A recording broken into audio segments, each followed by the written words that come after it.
इटावा में जो यादव कथावाचकों के साथ हुआ, इसको कोई भी जस्टिफाई नहीं कर सकता। ये बहुत गलत कृत्य हुआ है। अगर उन्होंने अपनी आईडी छुपाई भी तो जब आप बुकिंग करने गए थे तभी आप उनके नाम पूछ लेते। मंच पर जब वो कथावाचन कर रहे थे तब आपको नाम पूछने की क्या ही आवश्यकता पड़ गई। लेकिन इस मुद्दे पर किसी को भी हेट देने से पहले ये स्क्रीनशॉट्स आप एक बार चेक करो। ये सारे स्क्रीनशॉट्स जन्म से ब्राह्मण समाज के लड़कों के हैं। किन्हीं का नाम पांडे, किन्हीं का सरनेम उपाध्याय है।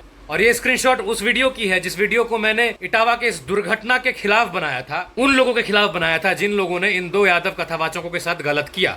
और इन सारे भाइयों ने मेरे उस वीडियो को बढ़ चढ़कर शेयर किया, उन दोनों कथावाचकों का समर्थन किया। और मैं तो वैसे जाति में नहीं मानता, लेकिन फिर भी अगर ये जाति के ऊपर की घटना है तो इन्होंने अपने ही तथाकथित जाति के लोगों का विरोध किया जिन लोगों ने इस प्रकार की घटना को अंजाम दिया। तो सबसे पहले मैं आपको ये बता दूं कि अगर आप इस घटना को लेकर एक पर्टिकुलर जाति को हेट देने का काम कर रहे हो तो आप भी उसी श्रेणी में शामिल हो गए हो जिस श्रेणी में उस गांव के लोग शामिल थे और जिस नफरत के कारण उस गांव के लोगों ने उन दो यादव कथावाचकों को मारा पीटा। ये समय जाति में विभक्त होने का नहीं है, ये समय एकत्रित होने का है, यूनाइट होने का है। आप सब एक ही बीज से प्रस्फुटित हुए हो। क्या यादव, क्या ब्राह्मण, क्या दलित, क्या क्षत्रिय, क्या भूमिहार, क्या कुछ भी जो भी होता है, इन सारे चक्करों में पड़कर अपने आप को छोटा मत करो। जो गलत हुआ है उसके विरोध में आवाज उठाओ। जिन लोगों ने गलत किया उन लोगों को सजा दिलवाओ, उनको जेल पहुंचाओ, उनके साथ जो भी गलत होना है कानून करेगा। लेकिन किसी भी एक समाज को हेट मत देना प्लीज, ये मेरा रिक्वेस्ट है। आप मेरे इंस्टाग्राम और फेसबुक के वीडियोस में जाओ, कमेंट बॉक्स को चेक करो। मैं ये नहीं कहता कि सारे लोग अच्छे हैं। कुछ लोगों के कमेंट्स आए हैं जो लोग की मानसिकता कुछ विकृत टाइप की है, तो वैसे लोग हर समाज में होते हैं भाई, हर जाति में होते हैं। लेकिन एक बड़ा तबका उनका है जिन्होंने इस प्रकार की घटना को विभत्स घटना करार देते हुए इसकी निंदा करी है और इसके खिलाफ अपना स्टैंड लिया है। कईयों ने तो ऐसे स्टेटस लगाए मेरे वीडियो के लिख कर कि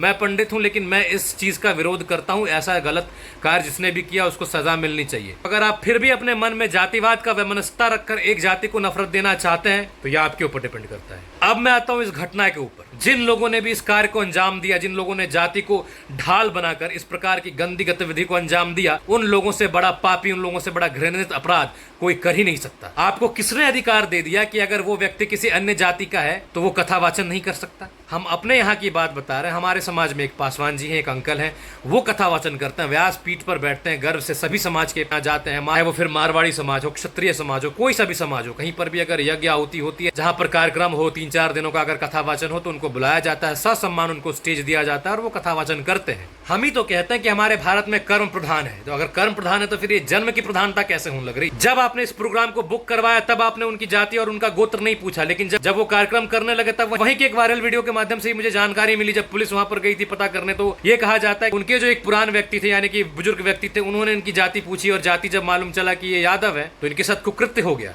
उसमें एक एंगल निकल कर ये आया कि पहले इनके आधार कार्ड को चेक किया गया तो इनके पास से 2 आधार कार्ड ब्राह्मण हुई, एक में सरनेम अग्निहोत्री था और एक में कुछ और था। चलो मैं मान लेता हूं कि इन्होंने पेट चलाने के लिए अगर अपनी जाति छुपाई भी, पहली बात अगर छुपाई भी तो आपको मारने का अधिकार किसने दिया? अगर आपको आपत्ति थी तो आप पुलिस को बुलाते। इन्होंने तो कोई आपके घर को लूट नहीं लिया था, आपके घर में गंदा हरकत नहीं कर दिया था, तो इनको मारने पीटने का अधिकार आपको किसने दिया? अगर आपको लगा कि आपके साथ फ्रॉड हुआ तो आप पुलिस को बुलाते, कानूनन आप जाते। ये क्यों किया आपने?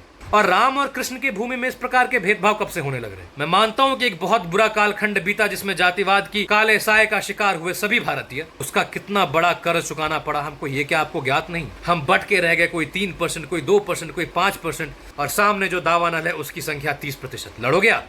अभी पूरा विश्व भारत के खिलाफ आपको खड़ा मिल रहा है। क्यों पता है? हमारे पास एक धरोहर है हमारे सनातन की, जो सनातन करोड़ों वर्षों पुरानी है, जिस सनातन का तोड़ किसी के पास नहीं है। इसीलिए सब जलन की दृष्टि से हमको देख रहे हैं और हम उनके जलन की दृष्टि को और आसान कर रहे हैं, अपने भीतर एक जातिवाद की वैमनस्यता, एक काल्पनिक चीज को पैदा करके। इस चीज में हमारे धर्म गुरुओं को एक बहुत बड़ा रोल प्ले करना होगा। बागेश्वर धाम के बाबा आचार्य धीरेन्द्र कृष्ण शास्त्री जी जब अपने व्यासपीठ से आह्वान करते हैं कि पूरे देश में घूमकर जाति पाति को मिटाना पड़ेगा, जाति के भेद को मिटाना पड़ेगा, तब हमारे ही तथाकथित शंकराचार्य जी एक हैं, वो कह देते हैं कि नहीं, जाति को कैसे मिटाओगे? अरे क्यों नहीं? जाति है ही नहीं तो मिटेगा क्यों नहीं? जाति जाति करना है तो फिर छोड़ दो खुले, सब चले जाएंगे अपने अपने। ऐसे ही हमारे लोग बंटकर बहुत कमजोर हो रहे हैं। टूट ही मुख्य कारण है जो आज तक हम तरस रहे हैं काशी मथुरा के लिए। 500 वर्षों के बाद अगर हमको अयोध्या मिली, में सब लोगों ने अपने प्राण गंवाए, फिर चाहे वो जैन हो, हिंदू हो, वो चाहे गुप्ता बंधु हो, वो चाहे तेली हो, दलित हो, SC हो, ST हो, OBC हो, यादव हो, जो भी हो, सबों ने मिलकर कुर्बानियां दी है। फिर जाकर 500 वर्षों का ये